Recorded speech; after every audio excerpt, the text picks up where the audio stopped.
Hello friends, welcome to my YouTube channel Saloni Quest. आज है 23 अप्रैल 2025 से जितने भी इंपॉर्टेंट करंट अफेयर्स बनते हैं उनसे इंपॉर्टेंट फैक्ट्स जो बनेंगे उन्हें हम इस वीडियो में डिस्कस करेंगे। करंट अफेयर्स बाय सलोनी क्वेस्ट। पहला क्वेश्चन हमारा, अभ्यास डेजर्ट फ्लैग 10 का मेजबान देश कौन सा है? तो अभ्यास डेजर्ट फ्लैग की बात हो रही है, एक्सरसाइज है ये, डेजर्ट फ्लैग 10 है। इसका मेजबान देश कौन है? संयुक्त अरब अमीरात, यूएई है इसका मेजबान देश। किसका? ये डेजर्ट फ्लैग एक्सरसाइज होते हैं जो कहाँ पर हो रही है इस बार? संयुक्त अरब अमीरात में। भारतीय वायुसेना इंडियन एयरफोर्स ने 21 अप्रैल से लेकर के 8 मई 2025 तक संयुक्त अरब अमीरात में अल धर का क्या नाम है, अल धफ्रा एयरबेस पर अभ्यास डेजर्ट फ्लैग 10 में भाग ले रही है। अभ्यास डेजर्ट फ्लैग की बात करें तो ये एक प्रमुख बहुराष्ट्रीय वायु युद्ध अभ्यास है जो युद्ध जैसी परिस्थितियों में विभिन्न वायु सेनाओं को प्रशिक्षित करता है। किसकी बात हो रही है? ये एक्सरसाइज अभ्यास डेजर्ट फ्लैग। अगर हम एक्सरसाइजों की और भी बात करें जो भारत के साथ में किन किन देशों के साथ में कौन कौन सी होती है, तो हमारी पहली जैसे कि एकीम एक्सरसाइज है वो भारत और अफ्रीकी देश के साथ में हुई है। हिंद महासागर में पासक एक्सरसाइज है जो भारत और न्यूजीलैंड के बीच में हुई है। अदान की खाड़ी में भारत और अमेरिका के बीच में टाइगर ट्रम्प 2025 एक्सरसाइज है जो आंध्र प्रदेश और बंगाल की खाड़ी में आयोजित की गई है। अगर इंडियन एयरफोर्स की मल्टीनेशनल एक्सरसाइज की बात करें तो इनक्वेस्ट एक्सरसाइज है जो 25 है, ये ग्रीस में आयोजित की गई है। भारत और रूस के बीच में इंद्र 2025 एक्सरसाइज जो कि चेन्नई तट पर आयोजित की गई है। भारत बांग्लादेश के बीच में कॉर्पेट एक्सरसाइज हुई है जो कि बंगाल की खाड़ी में आयोजित की गई है। प्रचंड प्रहार जो है भारतीय सेना ने किया है वो अरुणाचल प्रदेश में किया है। भारत और फ्रांस के बीच में वरुण एक्सरसाइज है जिसका इस बार 2025 में 23वां संस्करण आयोजित हुआ है। खंजर 12 की बात करें तो भारत और किर्गिस्तान के बीच में होती है। ये कहाँ पर आयोजित की गई है? किर्गिस्तान में आयोजित की गई है। सी ड्रैगन सैन्य अभ्यास 2025 जो है बहुपक्षीय अभ्यास है, ये कहाँ पर आयोजित किया गया है? प्रशांत महासागर में सी ड्रैगन सैन्य अभ्यास की बात करें तो यहाँ पर। नेक्स्ट क्वेश्चन है हमारा, भारत का पहला prototype fast breeder reactor PFBR किस राज्य में स्थित है? तो ये है क्या? भारत का पहला प्रोटोटाइप है फास्ट ब्रीडर रिएक्टर, इसकी बात हो रही है। तो ये कहाँ पर आयोजित है? ये स्थित है तमिलनाडु राज्य में। तमिलनाडु के कलपक्कम में भारत का पहला प्रोटोटाइप अगले साल चालू होने की उम्मीद है। क्या है ये? अगले साल चालू होने की उम्मीद हो रही है। यह भारत के 3 चरण में परमाणु ऊर्जा कार्यक्रम के दूसरे चरण में एक बड़ा कदम बन गया है। क्या है ये? ये है हमारा प्रोटोटाइप फास्ट ब्रीडर रिएक्टर जो कि कहाँ पर हो रहा है? तमिलनाडु के कलपक्कम में राज्य में स्थित है। तमिलनाडु की अगर हम बात करें तो तमिलनाडु की राजधानी क्या है? चेन्नई। तमिलनाडु के CM है MK स्टैलिन यहाँ के, और चेन्नई को गेटवे ऑफ साउथ इंडिया के नाम से भी जाना जाता है तमिलनाडु के। तमिलनाडु में ही कुंभकोणम और पान के पत्ते को और थावलई फूलों की माला के GI टैग मिल चुका है। IIT मद्रास ने बैलिस्टिक मिसाइलों से बुनियादी ढांचे की सुरक्षा के लिए ढांचा विकसित किया है। चेन्नई एयरपोर्ट पर उड़ान यात्री जो कि कैफ़े है इसका उद्घाटन किया गया है। विश्व समुद्री सम्मेलन जो कि चेन्नई में आयोजित होगा। भरतनाट्यम पद्म सुब्रमण्यम द्वारा किया जाता है। यहाँ का शास्त्रीय नृत्य है जो सबसे पुराना 8 शास्त्रीय नृत्यों में से है भारत के। महिलाओं के लिए स्टार हेल्थ इंश्योरेंस अभियान शुरू किया गया है। सितारा अभियान शुरू किया गया है। चेन्नई शहर में रविचंद्रन अश्विन के नाम पर किसका सड़क का नाम रखा जाएगा? IIT मद्रास जो है दुनिया की सबसे लंबी हाइपर लूप टेस्ट ट्यूब विकसित करने जा रही है। कौन? IIT मद्रास की बात हो रही है। नेक्स्ट क्वेश्चन है हमारा, क्रॉप फसल प्रगति पर व्यापक सुदूर संवेदन अवलोकन किस संगठन द्वारा विकसित एक ढांचा है? ये है क्या? क्रॉप फसल की बात हो रही है जो कि प्रगति पर व्यापक सुंदर संवेदन अवलोकन की बात हो रही है। किस संगठन द्वारा ढांचा बनाया गया, विकसित किया गया है? तो ये है राष्ट्रीय सुदूर संवेदन केंद्र है जो कि क्या है? RSC ये है, इसके द्वारा किया गया है। भारतीय अंतरिक्ष अनुसंधान संगठन की बात करें तो इसरो ने भविष्यवाणी की है कि 31 मार्च 2025 तक 8 प्रमुख राज्यों में से गेहूं का जो उत्पादन था वो हुआ है 122.724 मिलियन टन तक पहुंच जाएगा। यह अनुमान बेहतर सटीकता को बताने के लिए और समय पर अपडेट के लिए उपग्रह आधारित रिमोट सेंसिंग तकनीक का उपयोग करके लगाया गया था। इसरो ने राष्ट्रीय रिमोट सेंसिंग सेंटर NRSC ने क्रॉप नामक एक प्रणाली विकसित की है जिसका अर्थ क्या है? फसल प्रगति पर व्यापक रिपोर्ट सेंसिंग अवलोकन करना। क्रॉप एक अर्ध स्वचालित और स्केलेबल प्रणाली है। क्रॉप की बात करें तो अगर इसरो की बात करें तो इसरो भारत की स्पेस एजेंसी है। 15 अगस्त 1969 को इसकी स्थापना की गई थी। बेंगलुरु में हेडक्वार्टर है। चंद्रयान 3 जो कि 2023 में लॉन्च किया था इसरो ने। चंद्रयान 4 लॉन्च करने जा रहा है 2027 में और चंद्रयान 5 लॉन्च करेगा 2028 में। अगर पूछा जाए कि इसरो ने पहला चंद्रयान कब लॉन्च किया था तो 2008 में और दूसरा किया था 2019 में। डीआरडीओ की बात करें तो डीआरडीओ की स्थापना 1 जनवरी 1958 को हुई थी। 1958 को ही नासा की स्थापना की गई थी, जो कि किसी अमेरिका की स्पेस एजेंसी है। इसे 1 जनवरी को 2025 में 67वां स्थापना दिवस मनाया गया है डीआरडीओ का, जो कि रक्षा अनुसंधान है भारत का एवं विकास संगठन है। पृथ्वी विज्ञान मंत्रालय, पृथ्वी विज्ञान की बात करें तो पृथ्वी जो है भारत की क्या है, 22 अप्रैल को विश्व पृथ्वी दिवस मनाया जाता है हर साल। कब? 22 अप्रैल को। भारतीय कृषि अनुसंधान संस्थान जो कि IARI है, ये भारतीय कृषि अनुसंधान संस्थान की बात करें तो भारतीय कृषि अनुसंधान की संस्थान की हेडक्वार्टर जो है नई दिल्ली में है। संस्थान में 20 प्रभाग हैं। अगर इसकी बात करें तो 5 बहुविशेषज्ञ केंद्र हैं, 8 क्षेत्रीय स्टेशन हैं और 2 हैं जो ऑफ सीजन नर्सरी हैं। IARI जो कि ये मुख्यालय वाले 3 अखिल भारतीय समन्वित अनुसंधान हैं। नेक्स्ट क्वेश्चन हमारा, पृथ्वी दिवस 2025 का विषय क्या है? तो पृथ्वी दिवस जो कि 22 अप्रैल को हर साल मनाया जाता है, पृथ्वी दिवस, विश्व पृथ्वी दिवस, तो इसकी जो थीम है इस बार 2025 की, हमारी शक्ति हमारा ग्रह, ये इसकी थीम है। किसकी? पृथ्वी दिवस की, हमारी शक्ति हमारा ग्रह। अगर अप्रैल के दिवसों की बात करें तो 1 अप्रैल को उत्कल दिवस मनाया जाता है, जो कि उड़ीसा के दिवस पर मनाया जाता है। कब? किसके लिए? क्योंकि उड़ीसा का उत्कल दिवस मनाया जाता है, मतलब वहाँ का नववर्ष मनाते हैं, स्थापना दिवस के रूप में मनाते हैं। 2 अप्रैल को विश्व ऑटिज्म जागरूकता दिवस मनाया जाता है। इस बार की थीम की बात करें तो advancing neurodiversity and the United Nations sustainable development goals इसकी थीम है। 4 अप्रैल को अंतर्राष्ट्रीय खदान जागरूकता दिवस मनाया जाता है। थीम है इसकी 2025 की ए सिक्योर फ्यूचर स्टार्ट्स हियर, ये इसकी थीम है। 5 अप्रैल की बात करें तो राष्ट्रीय समुद्री दिवस मनाया जाता है। 7 अप्रैल को विश्व स्वास्थ्य दिवस मनाया जाता है। WHO की स्थापना 7 अप्रैल 1945 को हुई थी। विश्व स्वास्थ्य संगठन की 1945 में नहीं, 1948 में स्थापना की गई थी WHO की। अगर बात करें तो थीम है हेल्दी बिगिनिंग्स होपफुल फ्यूचर्स, ये इसकी थीम है विश्व स्वास्थ्य दिवस की। 9 अप्रैल को CRPF का शौर्य दिवस मनाया जाता है। संस्करण है 60वां नंबर का इस बार। स्थापना कब हुई थी? 1939 को हुई थी CRPF की। 10 अप्रैल को विश्व होम्योपैथिक दिवस मनाया जाता है। होम्योपैथी के संस्थापक हैं डॉक्टर सैमुअल हैनीमैन की जयंती पर ये मनाई जाती है। कब? 10 अप्रैल को। 11 अप्रैल को राष्ट्रीय सुरक्षित मातृत्व दिवस मनाया जाता है, जो कि कस्तूरबा गांधी जी की जयंती पर मनाया जाता है। 12 अप्रैल को मानव अंतरिक्ष उड़ान का अंतर्राष्ट्रीय दिवस मनाया जाता है। 1961 में यूरी गागरिन ने पहली मानव अंतरिक्ष उड़ान की। कब? 1961 में यूरी गागरिन ने की थी पहले मानव अंतरिक्ष उड़ान। तो ये मनाया कब जाता है? 12 अप्रैल को मानव अंतरिक्ष उड़ान का अंतर्राष्ट्रीय दिवस। अंबेडकर जयंती 14 अप्रैल को मनाई जाती है हर साल। डॉक्टर भीमराव जी की, अंबेडकर जी की जयंती पर 135वें नंबर की इस बार जयंती मनाई गई है 2025 में। यहीं पर 14 अप्रैल की अगर बात करें तो विश्व चगास रोग दिवस भी मनाया जाता है। थीम क्या है इसकी? Prevent control care everyone's role in Chagas disease.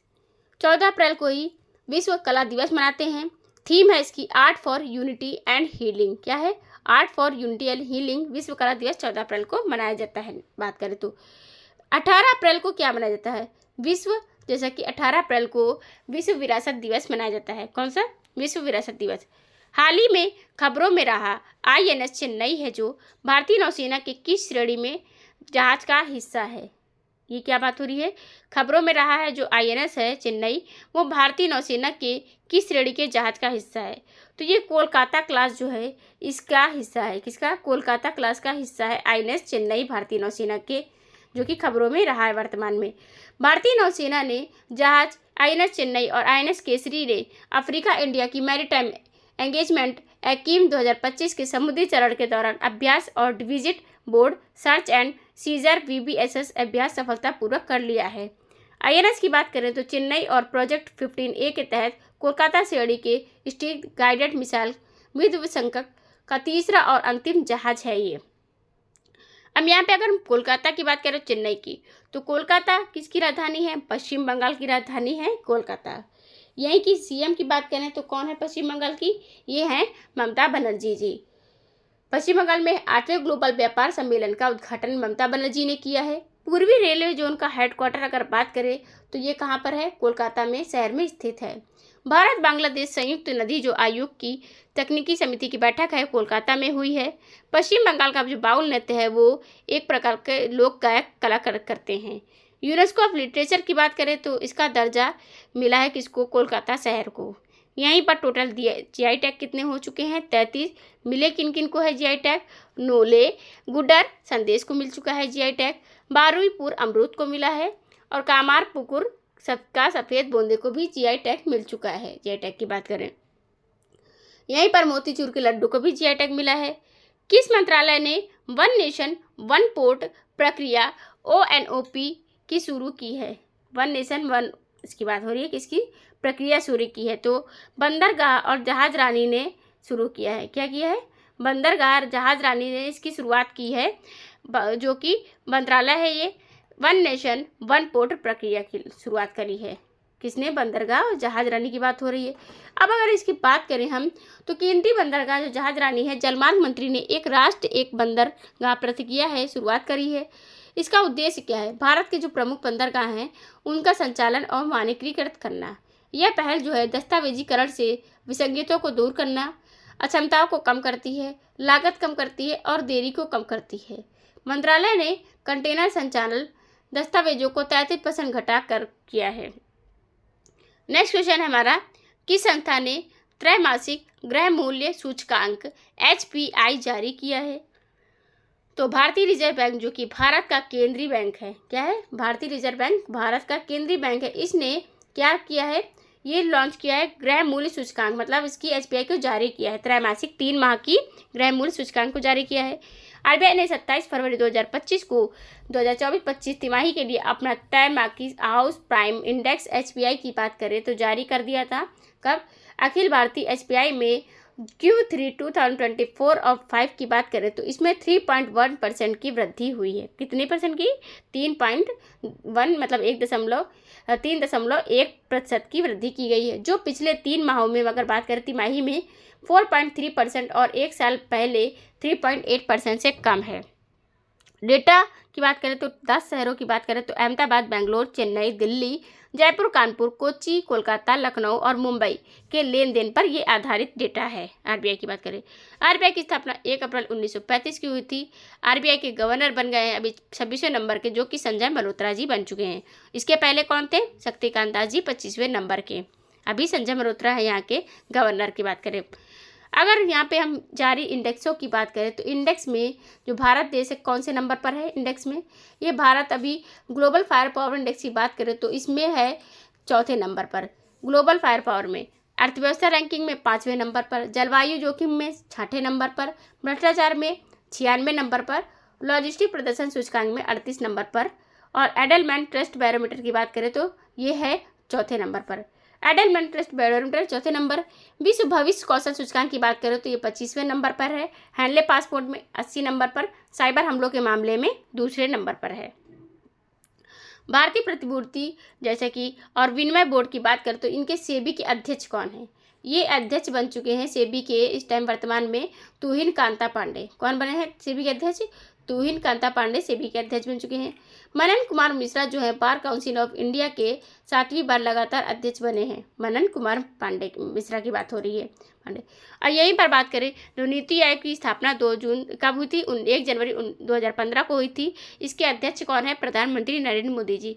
वित्त मंत्रालय के मंत्री हैं, वित्त मंत्री कौन है, ये निर्मला सीतारमन जी हैं वर्तमान में, जो इन्होंने 1 फरवरी 2025 को बजट पेश किया था 8वीं बार लगातार। और मधुबनी पेंटिंग की साड़ी पहनी हुई थी, जो कि बिहार की पेंटिंग है मधुबनी पेंटिंग। इसी में आयकर में छूट दी थी 12 लाख के इनकम तक की। कितने इनकम तक छूट मिली है, 12 लाख के इनकम तक छूट मिली है। वित्त मंत्रालय ने ये भी लॉन्च किया था कि जो DeepSeek और ChatGPT जैसे AI टूल्स हैं, इनका यूज़ जो वित्त मंत्रालय के जो कर्मचारी होंगे, जैसे सरकारी कर्मचारी होते हैं, वो यूज़ नहीं करेंगे। किसको, ChatGPT और DeepSeek की बात की कही है, जो कि नहीं यूज़ किया जाएगा। नेक्स्ट बात करें अध्यक्षों की बात करें यहाँ पर कि मनन कुमार मिश्रा जो बार काउंसिल ऑफ इंडिया के अध्यक्ष बन चुके हैं। अभी वर्तमान में और भी नियुक्तियां हुई हैं, जैसा कि पारधी समुदाय मुख्यतः किन राज्यों में पाया जाता है, क्या है ये, पारधी समुदाय की बात हो रही है। तो पारधी समुदाय जो है महाराष्ट्र और मध्य प्रदेश में पाया जाता है। कहाँ पर, महाराष्ट्र में पाया जाता है और मध्य प्रदेश में ये पारधी समुदाय पाया जाता है। अगर हम पहले मध्य प्रदेश की बात करें तो मुख्यमंत्री ने प्रभास पावक नाम के चीते को गांधी सागर अभ्यारण्य में स्थानांतरित किया है। कहाँ पर? मध्य प्रदेश में मुख्यमंत्री जोगी मोहन यादव जी हैं, इन्होंने प्रभास और पावक नाम के 2 चीते हैं, इनको गांधी सागर अभ्यारण्य में स्थानांतरित किया है। और जैसा कि पारदीप समुदाय है जो मुख्यतः कहाँ पर? महाराष्ट्र में और एमपी में पाया जाता है। एमपी में नक्श परियोजना करी गई है जो कि ग्रामीण विकास मंत्रालय द्वारा लॉन्च की गई है। यहीं पर आईआईटी इंदौर इलेक्ट्रॉनिक और सूचना प्रौद्योगिकी मंत्रालय ने एग्री हब लॉन्च करने के लिए आईआईटी इंदौर के साथ में सहायता ली है। एमपी के जो रीवा में स्थापित होने वाला केंद्र है सफ़ेद बाघ प्रजाति से संबंधित है। माधव राष्ट्रीय उद्यान 58वां राष्ट्रीय उद्यान है यहाँ का। भीमराव अभ्यारण्य एक नया वन्यजीव अभ्यारण्य यहाँ पर स्थापित किया गया है। कब बोला गया है? यहाँ के जो मोहन यादव बीजेपी पार्टी से कौन है यहाँ के सीएम, इन्होंने कहा है 14 अप्रैल को उनकी जयंती पर भीमराव अम्बेडकर जी की भीमराव अम्बेडकर एक नया वन्यजीव अभ्यारण्य हम स्थापित करेंगे यहाँ पर। और टोटल यहाँ पर अभ्यारण्य हो जाएंगे 25, जो कि कहाँ पर? भीमराव अभ्यारण्य को जोड़ करके। अब हम इसके मध्य प्रदेश की बात करें तो मंगूभाई छगन भाई पटेल जी यहाँ के गवर्नर हैं। किसके? मध्य प्रदेश के गवर्नर हैं। और अगर जैसे हम महाराष्ट्र की बात करें तो पहला एआई विद्यालय महाराष्ट्र में स्थापित किया गया है। Billie Jean King cup Asia Oceania group 1 tennis tournament की मेजबानी भी पूना कर रहा है। छत्रपति शिवाजी महाराज के समर्पित पहले मंदिर का उद्घाटन भिवंडी में किया गया है। वेव्स शिखर सम्मेलन की मेजबानी मुंबई करेगा। वेव्स शिखर की आधिकारिक तौर पर डीपीएस फ्लेमिंगो झील को यहाँ पर संरक्षण रिजर्व का मंजूरी दे दी गई है।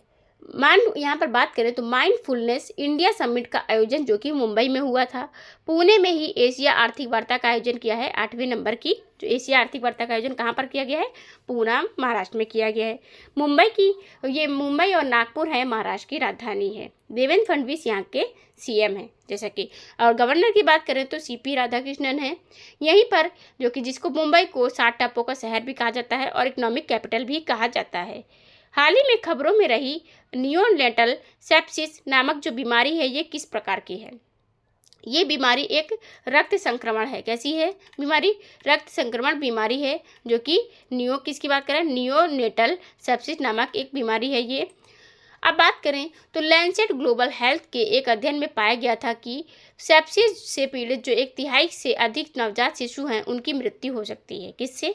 इस बीमारी की वजह से। लैंसेट ग्लोबल हेल्थ के अकॉर्डिंग बताया गया है कि सेप्सिस एक बीमारी है जिसकी वजह से नवजात शिशुओं की मृत्यु तक हो सकती है।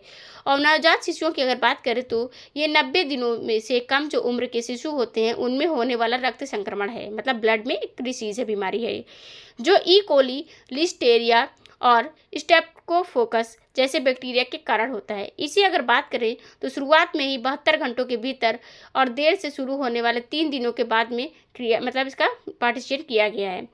लक्षणों में अगर बात करें तो तापमान में बदलाव, मतलब टेम्परेचर में उनका डिफरेंस होता है, एंड सांस लेने में प्रॉब्लम होती है बच्चों को।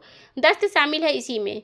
अगर इसकी उपचार की बात करें, इलाज की बात करें तो अस्पतालों में अंतःशिरा एंटीबायोटिक शामिल है। इसके उपचार की बात करें, नवजात सेप्सिस के जो कारण है वो दुनिया भर में हर साल 5,50,000 मौतें होती हैं। किसकी वजह से होती हैं?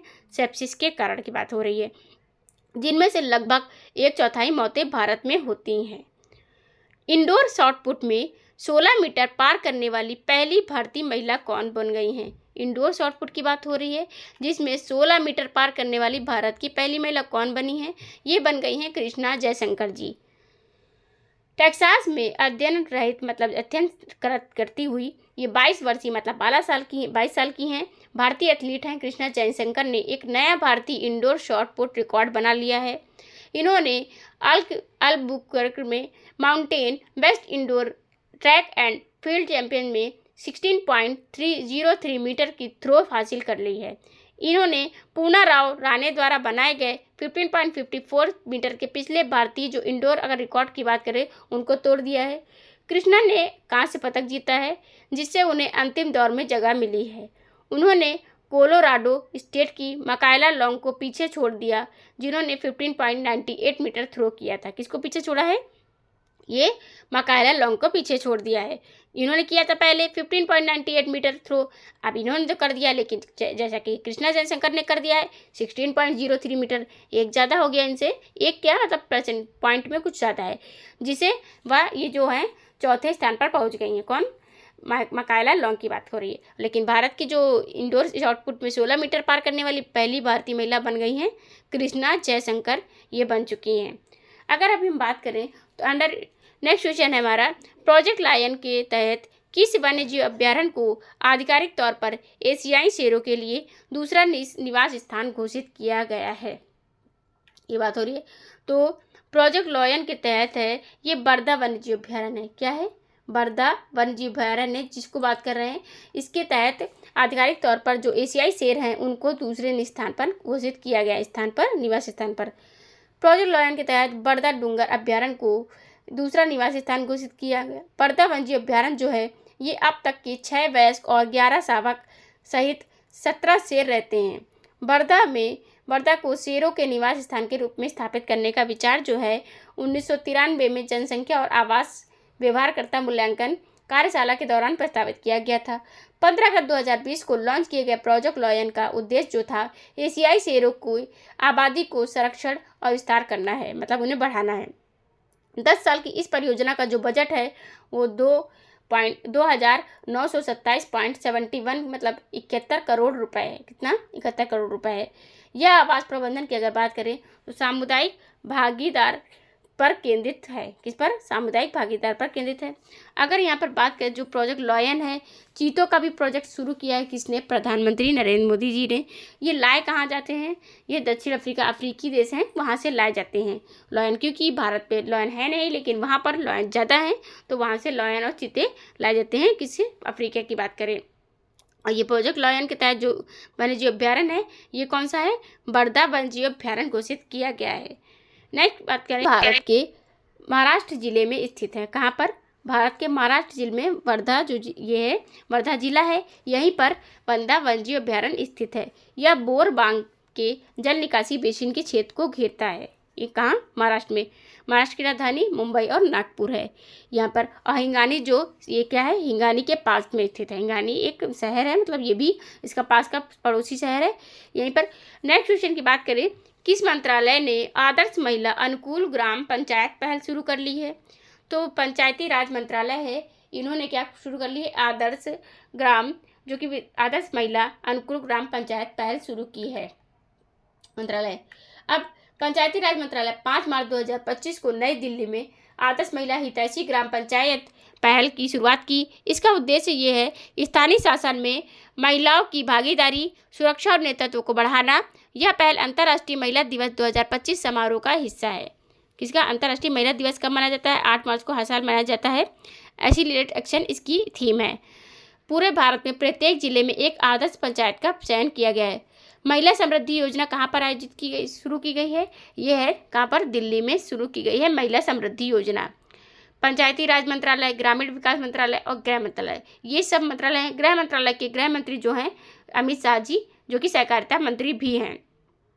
अब ग्रामीण विकास मंत्रालय की अगर बात, मंत्रालय के मंत्री जैसा कि कौन है? गिरिराज सिंह है। श्री गिरिराज सिंह वर्तमान में हैं इसके। और सचिव की बात करें तो सचिव कौन है? सुब्रमण्यम विजय कुमार हैं इनके सचिव ग्रामीण विकास मंत्रालय के। महिला एवं विकास मंत्रालय के कौन है मंत्री? महिला एवं विकास मंत्रालय जैसा कि यहाँ पर मंत्री हैं श्रीमती अन्नपूर्णा देवी, जो कि पिछड़े वर्ग से हैं। अल्पसंख्यक कल्याण राज्य मंत्री स्वतंत्र प्रभार श्रीमती कृष्णा गौर ने नई दिल्ली में स्थित इनके कार्यालय में सौजन्य भेंट की थी। केंद्रीय महिला मंत्री जो हैं ये विकास मंत्री श्री अन्नपूर्णा देवी जी हैं जैसा कि। अब नेक्स्ट बात करें हम, पंचायती राज मंत्रालय जो है इसकी अगर बात करें तो 1993 में भारत के संविधान के 73वें और 74वें संविधान जो संशोधन अधिनियम की तहत पारित करने पर ये शक्तियों और कार्यों का विभाजन स्थानीय स्वशासनों ग्राम स्तर पर किया गया है। किस संस्थान ने बैलिस्टिक मिसाइलों से बुनियादी ढांचे की सुरक्षा के लिए ढांचा विकसित किया है? तो आईआईटी मद्रास जो है इसने बैलिस्टिक मिसाइलों के बुनियादी ढांचे के लिए सुरक्षा के लिए एक ढांचा विकसित किया है। आईआईटी मद्रास की बात हो रही है। अब यहाँ पर जो शोधकर्ता हैं, जो कौन होते हैं? खोजकर्ता होते हैं। बैलिस्टिक मिसाइल खतरों से महत्वपूर्ण बुनियादी ढांचे की सुरक्षा बढ़ाने के लिए एक ढांचा विकसित किया। यह जो ढांचा है डिजाइनरों को प्रबलित कंक्रीट पैनलों में बैलिस्टिक प्रतिरोध को बेहतर बनाने में मदद करता है। आईआईटी मद्रास है कहाँ पर? ये तमिलनाडु के चेन्नई में स्थित है। कहाँ पर? तमिलनाडु है, तमिलनाडु पे स्थित है IIT मद्रास, जो कि यहाँ पर पहले चेन्नई को मद्रास के नाम से भी जाना जाता था। अब IIT मद्रास की हम बात करते हैं, जैसा कि यहाँ पर आयोजित किया गया है बैलिस्टिक मिसाइल कुंभकोणम पान पत्ता और थोबलाई फूलों की माला को GI टैग तमिलनाडु में ही मिला है। चेन्नई एयरपोर्ट पर उड़ान यात्री कैफे का उद्घाटन कहाँ पर किया गया? IIT मद्रास में किया गया है। IIT अहमदाबाद कहाँ स्थित है? ये गुजरात के एक शहर में स्थित है। जैसे गुजरात की राजधानी क्या है? गांधीनगर, लेकिन गुजरात का एक शहर है अहमदाबाद, यहीं पर स्थित है IIT अहमदाबाद। IIT बॉम्बे मुंबई में स्थित है, जो कि मुंबई राजधानी है किसकी? महाराष्ट्र की।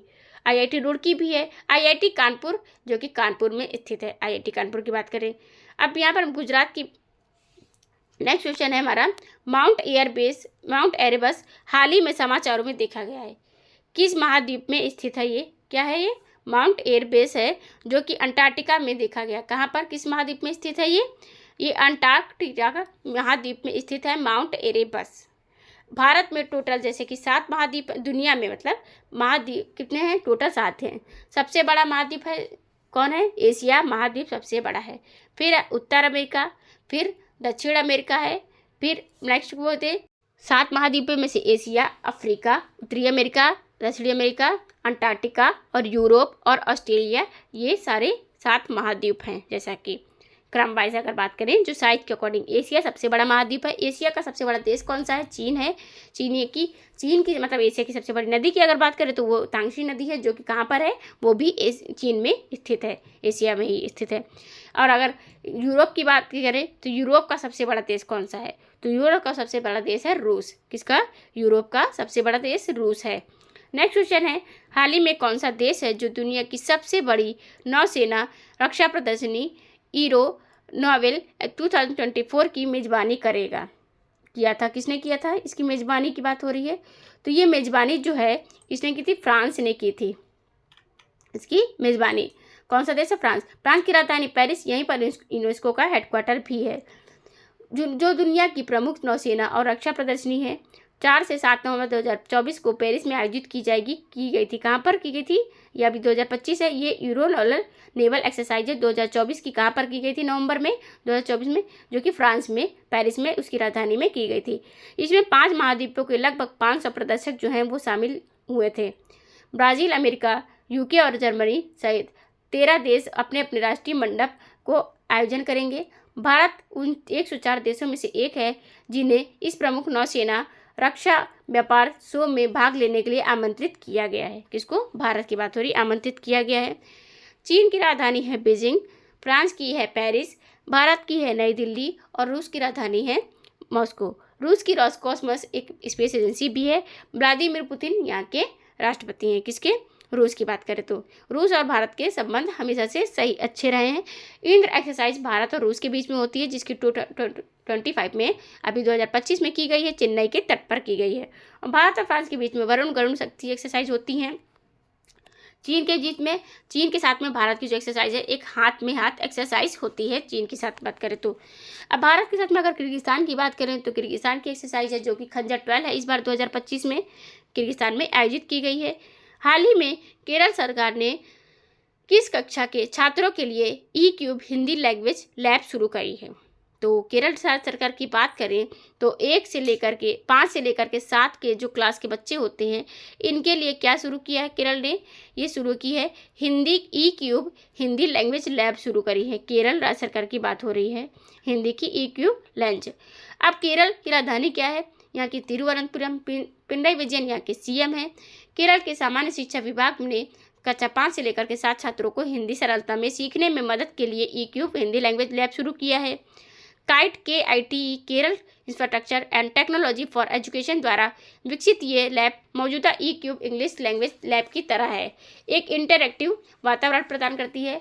इससे सुनने, बोलने, पढ़ने और लिखने के कौशल को सुधारने के लिए गेम आधारित गतिविधियाँ शामिल हैं।